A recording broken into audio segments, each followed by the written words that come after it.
everyone, and welcome to Unit 1. Today, we're going to be talking about rhetoric or rhetoric. And the root word of rhetoric in its meaning is to say. So, rhetoric quite literally means to say something. It is to say a message, it is to convey meaning, and it is to say something with intention and reason and purpose.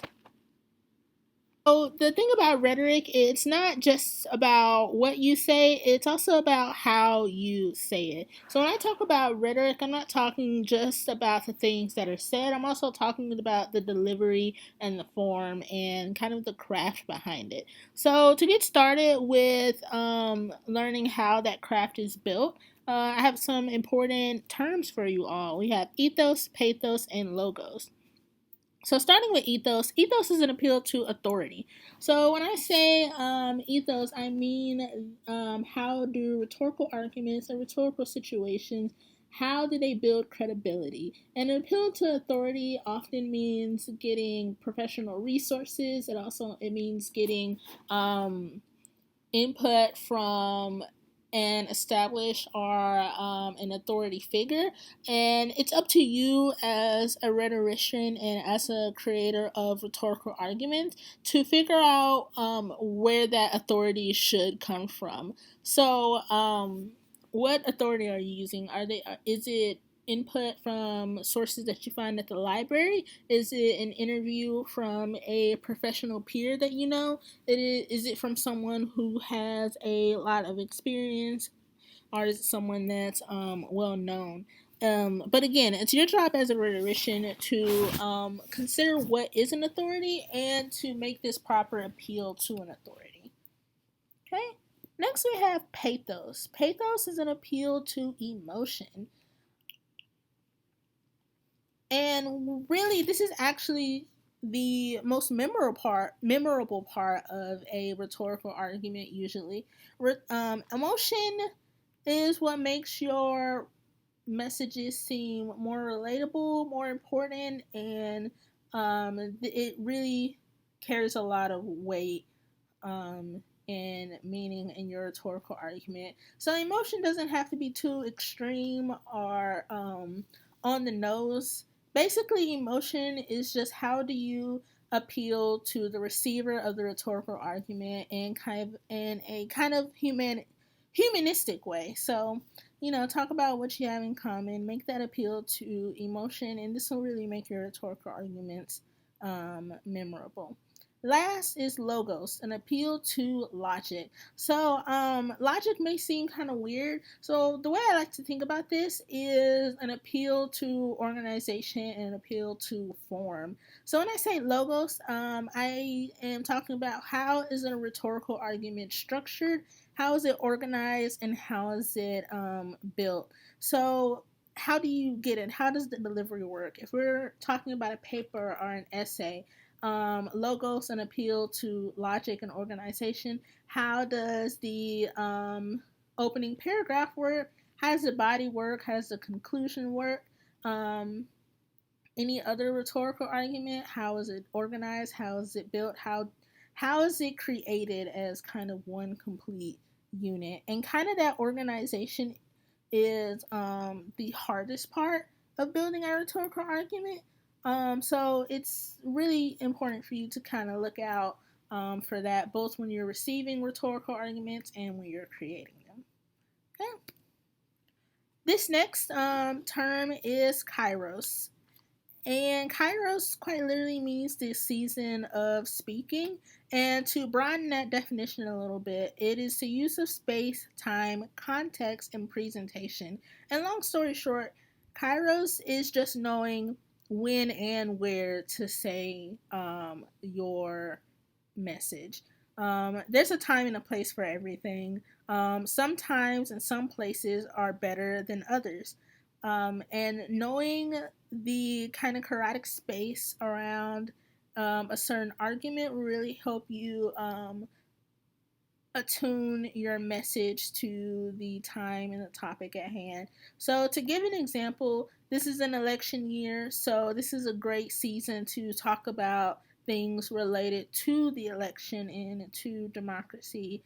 and things like that. So this is a very strong kairotic season for talking about the election. Um, let's say that let's give an example of New Year's. So let's say you think New Year's Eve and New Year's Day is the best holiday. You're trying to make that argument. That argument may be much more well received in January or maybe even December than it is in April or in July. So, kind of using that space, time, and context to your advantage will really help you improve and flesh out your rhetorical arguments. And also, when you're experiencing rhetoric out there in everyday life, be aware of the space, time, and context that you yourself are in, and think of the context that goes into everything that's being said, heard, or seen. Okay. Next, I have it. Next, I'm going to talk about analyzing rhetorical situations. So I've been talking a lot about rhetorical situations. I've been using words like rhetorical projects, um, rhetorical context, and things like that. But I'm going to pause right here and expand on what I mean by rhetorical situations. Everything is rhetoric. The music that you listen to, the things that you see, the movies you watch, the things you read, and the things that you write and say in everyday life, they are all rhetorical projects. They are things said in stylistic ways that fit certain meanings, context, and intentions. So when I say rhetorical situation, I am saying that you all are engaged in a practice that really manipulates a lot of small, finite variables. And what we're going to be doing in this class is analyzing those small, finite variables and learning how to craft rhetorical situations in our favor, especially for professional purposes. So, to kind of break all that down even further, I have the four key elements of a rhetorical situation. So, we have the writer, the reader, the text, and the medium. So, um, rhetorical situations are built up of these four things, and starting with the first two, writer and reader. You in this class are going to be switching between the two. So, writer, both writer and creator, and reader and receiver. So, how do you, as a writer and a creator, um, convey meaning, and how do you, as a reader and a receiver, receive meaning, and vice versa? And if you're a writer, how do you want your readers to receive your things? And if you're a reader, how do you think the writer wanted you to receive? Next, we have the text and the medium. So, text is quite literally what is being said. It's the word. It's the words. It's the lyrics. It's the kind of tangible message.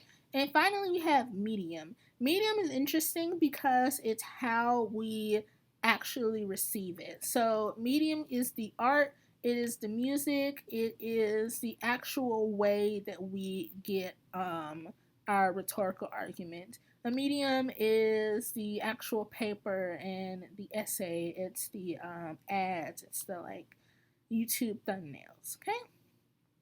So those are the four key elements of rhetorical situations.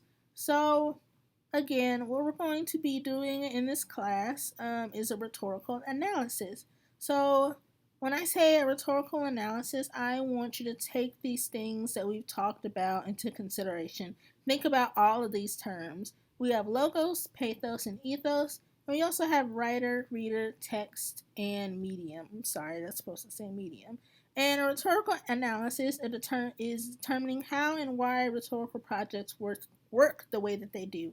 And the way that we figure out how they work the way that they do is locating each of these terms and talking about how each of these terms are in dialogue with each other. So, how does logos, pathos, and ethos work? How strong are they in a rhetorical argument? And how do they work in dialogue with writer, reader, text, and medium?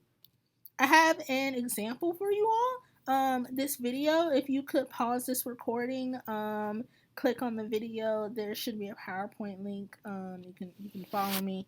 Um, but be sure that you watch this video.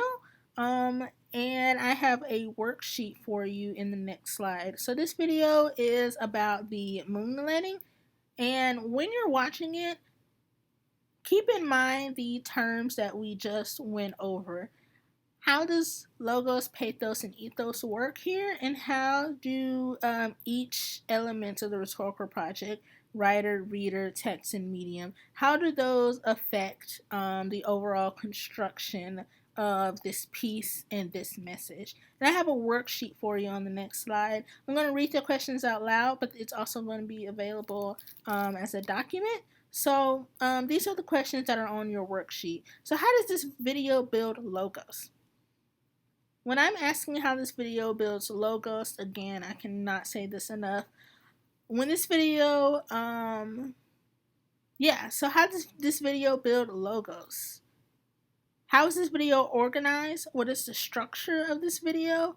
How does the form and kind of the series of events affect the meaning being received? So quite literally, how is this rhetorical argument organized? Next is how does this video build pathos? So how does this video build an emotional appeal? How does it relate to you on a humanistic level? What makes it memorable, funny, sad, etc.?